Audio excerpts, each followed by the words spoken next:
Most people think of color as decoration. Something you choose after the furniture is picked, after the tiles are laid, after the important decisions are already made. But that assumption is exactly where the problem begins. Color is not a finishing touch. It is a form of psychological programming. Long before your conscious mind decides whether it likes a room or not, your nervous system has already responded to it. Your heart rate has adjusted. Your breathing has shifted. Your brain has made a judgment about safety or tension without asking your permission. This is not mysticism. The human brain evolved in environments where color signaled survival information. Certain colors meant fire, blood, danger, urgency. Others meant water, shade, stability, life. Those associations did not disappear when we built houses and painted walls. They became embedded even deeper, operating quietly beneath awareness. That is why you can walk into a room and feel unsettled without knowing why, or feel calm in another space even if nothing about it is extraordinary. Your body understood something before your mind did. Now here is where it becomes personal. A home is the one environment your brain expects to be safe. It is where your nervous system should downshift. It is where the mind should stop scanning for threats and start repairing itself. When the colors in that space send signals of alertness instead of safety, your brain never fully relaxes. You may still sleep, but the sleep is lighter. You may still rest, but the rest is incomplete. Over time, this shows up as irritability, mental fatigue, emotional overreaction, and a sense that peace is always just slightly out of reach. What makes this especially dangerous is that the effect is subtle. No one wakes up and says, "This wall color is destroying my focus." Instead, they say, "I'm just tired," or "I'm stressed," or "something feels off in this house." And because the cause is invisible, it is rarely corrected. People change routines, relationships, even cities, without ever changing the environment that is constantly shaping their internal state. Philosophically, this raises an important question: how much of our emotional life is truly internal, and how much of it is trained by what we repeatedly expose ourselves to? We like to believe we are strong enough to override our surroundings, that discipline and faith alone can carry us. But wisdom teaches something deeper. Strength is not about fighting your environment. It is about designing it so that it works with you, not against you. This is why thoughtful leaders, spiritual thinkers, and even ancient traditions paid attention to atmosphere, light, and space. They understood that the soul responds to order and harmony. When the environment is chaotic or aggressive, the mind becomes defensive. When the environment is calm and coherent, the mind becomes receptive. You pray differently in a peaceful space. You think differently.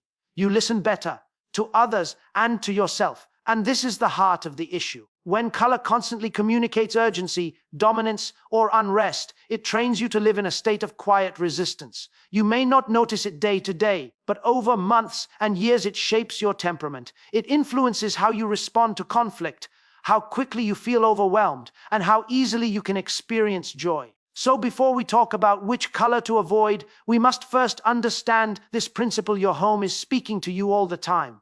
Every wall is a message. Every room is a conversation with your nervous system. The question is not whether your environment is influencing you. The question is what it is training you to become.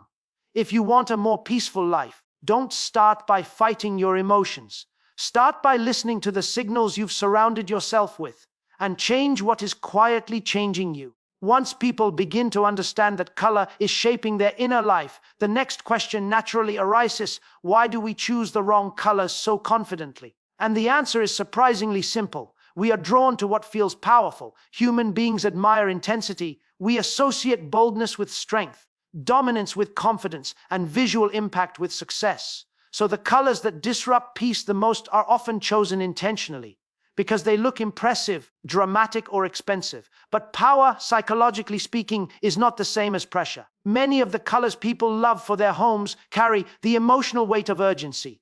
They stimulate the brain the way alarms do, not loudly, but persistently. At first, this stimulation feels energizing. The room feels alive. It feels strong. But over time, that constant stimulation begins to exhaust the nervous system.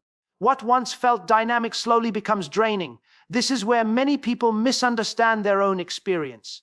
They don't connect their irritability, their short temper, or their mental fog to their surroundings. Instead, they interpret these feelings as personal weakness or external stress. Yet the brain is simply responding to a signal it was never meant to receive continuously. A color designed by nature to mean action, danger, or dominance was never meant to surround a human being during rest. Philosophically, this reflects a deeper confusion in modern life. We often confuse aggression with authority. We confuse loudness with leadership.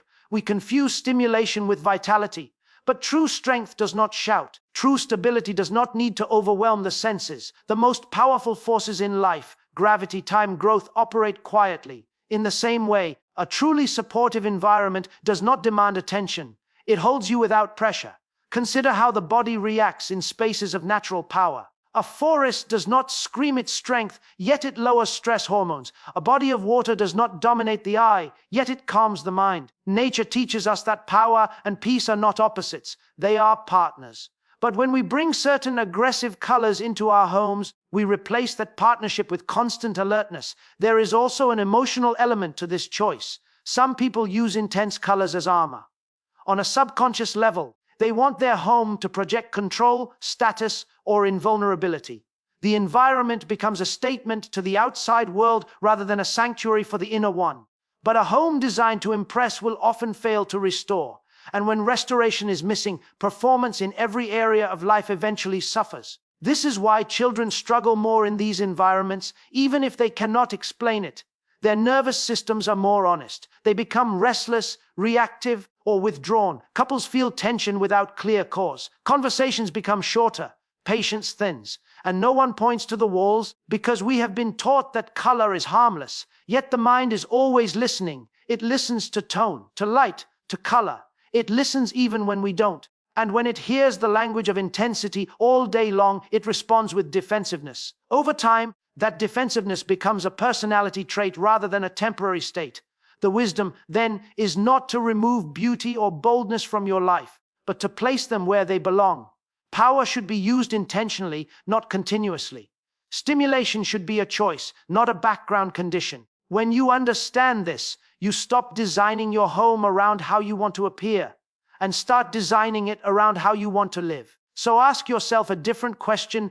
Does this color support the life I am building, or does it demand energy I don't need to spend? Because true strength doesn't drain you, it sustains you. When a color overstimulates the mind, the damage does not announce itself dramatically. It shows up quietly in the rhythms of daily life. People often assume that sleep problems, lack of focus, or emotional swings are caused by workload, age, or circumstance. Rarely do they consider that the environment itself is interfering with the brain's ability to regulate. Yet the brain does not separate potent influences from background ones. Repetition is what matters. And color is one of the most repeated signals your nervous system receives. Sleep is the first place this disruption becomes visible. The brain enters rest by gradually lowering alertness. This process depends on environmental cues that signal safety and predictability. When a dominant color constantly communicates urgency or intensity, the nervous system resists fully powering down. You may fall asleep, but the brain remains partially vigilant. Dreams become fragmented. You wake up tired without knowing why. Over time, this erodes emotional resilience. A tired nervous system cannot respond wisely, it reacts quickly. Focus is affected in a similar way. Concentration requires a balance between stimulation and calm. Too little stimulation leads to boredom. Too much leads to agitation. Aggressive or highly activating colors push the brain toward the second extreme. Thoughts scatter. The mind jumps ahead, struggles to stay present, and becomes impatient with stillness. This is why people in such environments often feel productive but unfocused, busy yet inefficient. The brain is working harder, not better. Emotionally, the effects are even more subtle and therefore more dangerous. Emotional regulation depends on the brain's ability to pause between impulse and response. But constant environmental stimulation shortens that pause. Small frustrations feel larger, tone of voice becomes sharper. Empathy requires effort. And over time, people begin to identify with this state as just how I am now. They forget what calm responsiveness feels like. This is particularly important in the context of relationships. A home is not just a physical structure, it is an emotional ecosystem. When the nervous systems of multiple people are subtly overstimulated, conflict becomes more frequent. Not because of disagreement, but because everyone's tolerance threshold is lower. Children become restless or defiant. Adults become impatient or withdrawn. The environment quietly trains everyone to live closer to the edge of their emotional capacity. From a philosophical perspective, this reveals something profound about human freedom. We like to think of self-control as a purely internal discipline. But true self-control is supported by external order. Wisdom traditions understood this long ago. They emphasized simplicity, harmony, and rhythm, not as aesthetic preferences, but as psychological necessities. A disordered environment produces a disordered mind, no matter how strong the individual. And here is the danger: when this disruption continues long enough, people stop noticing it. The nervous system adapts, but adaptation is not healing. It is survival. The body learns to live in tension, and tension becomes normal. At that point, peace can feel unfamiliar, even uncomfortable. Silence feels empty. Calm feels unproductive. And people unknowingly recreate the same stimulation everywhere they go. This is why changing habits without changing environments often fails. You can try to sleep earlier, focus harder, pray longer.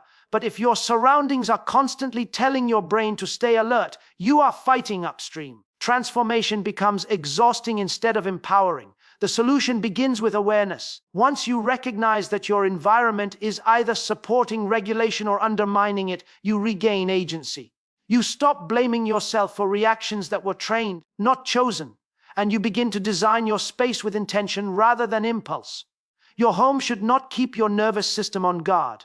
It should teach it how to rest.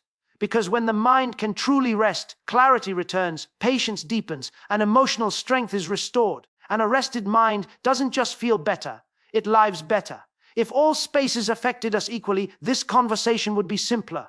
But they don't. Certain rooms carry far more psychological weight than others because they are where we lower our guard the most. Bedrooms and living areas are not just functional zones, they are emotional environments. They are where the mind is meant to soften, where identity is not being performed, and where the nervous system expects safety without negotiation. When the wrong color dominates these spaces, the impact multiplies. Think about the bedroom first. Sleep is not merely the absence of wakefulness, it is an active neurological process. The brain uses this time to repair emotional memory, regulate hormones, and reset perception. For this to happen, the nervous system must feel secure. When a color associated with urgency, dominance, or threat surrounds the sleeping mind, the body receives mixed signals. The bed says rest, but the walls say stay alert. The result is a kind of internal contradiction. You lie down, but your system does not fully surrender. This is why people often report that they sleep enough hours yet still feel unrested. The body was present in the bed, but the mind never fully disengaged from vigilance. Over months, this kind of partial rest accumulates into chronic fatigue, not dramatic exhaustion, but a dull, persistent tiredness that reduces joy and sharpens irritability. The bedroom, which should be a place of restoration, quietly becomes a place of tension. Living areas present a different but equally serious problem. These are the spaces where relationships breathe, conversations unfold, children play, families gather. Emotional safety is either built or eroded here. When the dominant color in these rooms carries psychological intensity, it influences interaction patterns. People talk faster, interrupt more, feel misunderstood more easily. It is not that the color causes conflict directly, but it reduces the margin for patience. And relationships suffer most when patience is thin. There is also a symbolic dimension. Bedrooms represent vulnerability. Living rooms represent connection. When these spaces are visually aggressive, the mind never fully enters either state. Vulnerability feels unsafe. Connection feels performative. People retreat into devices, silence, or distraction, not because they don't want intimacy, but because the environment doesn't support it. From a philosophical standpoint, this reflects a misunderstanding of what a home is meant to do. A home is not a stage, it is not a billboard of personality or success. Historically, sacred spaces, places of prayer, rest, and gathering, were designed to quiet the senses, not excite them. The goal was not stimulation, but presence. When we reverse that principle in our homes, we pay a subtle but consistent price. Children are especially sensitive to this. Their nervous systems are still learning what safety feels like. When they grow up in environments that constantly stimulate or agitate, they internalize restlessness as normal. They struggle to self-soothe. Stillness feels unfamiliar, and later in life, they recreate similar environments, Thinking intensity is comfort simply because it is familiar. This is not about fear or superstition. It is about stewardship. You are responsible not just for what you do in your home, but for what your home does to you. The colors you allow into your most intimate spaces will either support healing or quietly resist it.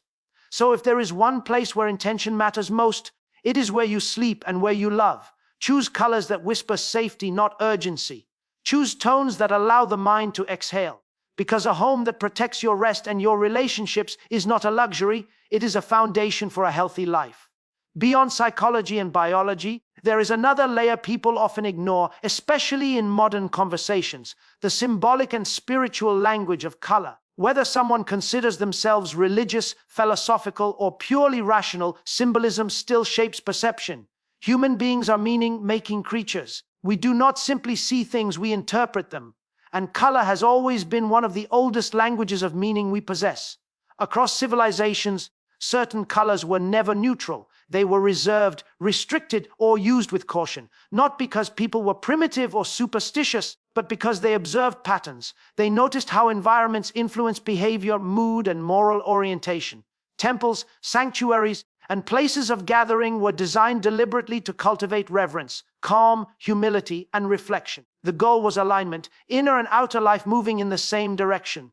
One particular category of colors has consistently symbolized warning, sacrifice, conflict, and unrest. These colors appear in signals meant to stop us, alert us, or prepare us for action. They show up in moments of crisis, urgency, and confrontation. This symbolism did not arise randomly. It emerged from collective human experience. When a color repeatedly appears in moments of danger or intensity, the human psyche remembers. Now, symbolism does not disappear just because we bring a color indoors. The subconscious does not say, "This is decorative now, so I will ignore my associations." It continues to respond as it always has. That is why symbols are powerful. They bypass logic and speak directly to instinct and emotion.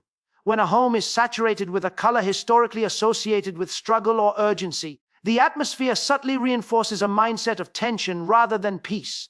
Spiritually speaking, a home reflects what it honors, not in words but in feeling. A space can cultivate gratitude or restlessness, trust or defensiveness, patience or agitation. Over time, these qualities shape character. You begin to pray differently in a calm environment. You reflect differently. Even silence feels different. But in an environment charged with symbolic intensity, the inner life becomes noisier. Reflection shortens. Depth feels harder to reach. This is why many people say they feel spiritually dry or emotionally disconnected without knowing why. They search for answers in discipline or motivation, when part of the issue is atmosphere. The soul, like the body, needs conditions that allow it to breathe. When the environment constantly communicates urgency or struggle, the inner world mirrors that message. There is also a moral dimension here. An environment that constantly signals conflict trains the mind to expect opposition everywhere. Neutral situations feel threatening. Ambiguity feels unsafe. Compassion becomes conditional. This is not because people become bad, but because their inner posture is shaped by what surrounds them daily. Peace is not only a virtue, it is a trained state. Doctors often emphasize that faith is not only confessed, it is cultivated, and cultivation requires the right soil. You cannot expect fruit from ground that is constantly disturbed. In the same way, you cannot expect inner stability from an environment that symbolically reinforces unrest. Faith, focus, and emotional strength grow best in spaces that affirm safety and continuity. This does not mean rejecting culture, creativity, or bold expression. It means understanding placement and proportion. There is a time for intensity and a place for it, but not where the soul is meant to rest. When intensity becomes constant, it loses purpose and becomes noise. So the deeper question is not simply, what color do I like? But what spirit does this color invite into my daily life? Because what you repeatedly live with, you eventually live from. Choose symbols that nourish peace, not perpetual struggle. Because the environment you honor today quietly shapes the person you become tomorrow. Once this awareness settles in, the natural question becomes practical. What do we do with this knowledge? Because insight without application only creates frustration. The goal is not to strip your home of personality or reduce it to something cold and lifeless. The goal is alignment, to bring your environment into agreement with the kind of life you are trying to live. The first thing to understand is that peace is not created by emptiness, but by balance. A well-ordered environment does not avoid color, it uses color wisely. Colors drawn from nature, those that remind the nervous system of continuity rather than crisis, have a stabilizing effect. Earth tones, muted blues, gentle greens, soft neutrals, these do not shout for attention. They create a background that allows the mind to settle. In such spaces, thought slows down naturally. Emotion becomes easier to regulate. Silence no longer feels awkward, it feels supportive. This matters because the brain makes better decisions when it is not overstimulated. Many people believe motivation comes from intensity. But intensity is a short-term fuel. It burns fast and leaves exhaustion behind. Stability, on the other hand, creates endurance. A calm environment doesn't make you lazy, it makes you sustainable. It allows effort to be repeated without emotional burnout. Replacing an aggressive or overstimulating color is not about fear, it is about stewardship. You are curating the signals your nervous system receives every day. Just as you would not feed your body constant stimulants and expect health, you cannot surround your mind with constant visual intensity and expect clarity. What you live in, you absorb slowly, quietly, faithfully. There is also something empowering about this shift. Many people feel trapped by their emotional patterns, believing change requires years of struggle. But sometimes transformation begins with something as simple as changing what you wake up to and what surrounds you when you rest. When the environment stops fighting your nervous system, personal growth becomes less exhausting. Discipline feels lighter. Focus feels more natural. Prayer, reflection, and connection deepen without force. This is especially important in seasons of rebuilding, emotionally, spiritually, or mentally. When life feels heavy, the environment should not add weight. It should carry some of it for you. A peaceful space becomes a silent partner in your healing. It reminds your body, again and again, that it is safe to slow down. And here is the deeper truth. Beneath all of this, your home teaches you how to live.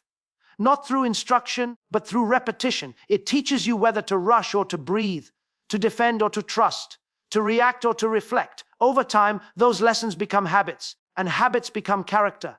So reclaim your space with intention. Walk through your home and ask a simple, honest question. Does this environment help me become the person I am praying to be? If the answer is no, do not feel guilt. Feel permission. Permission to change. Permission to redesign, not for appearance, but for peace. Because when your environment supports your nervous system, your mind regains clarity. When your mind regains clarity, your decisions gain wisdom. And when your decisions gain wisdom, your life begins to move in the right direction. Change the signals you live with, and you will be surprised how much of you begins to change in response.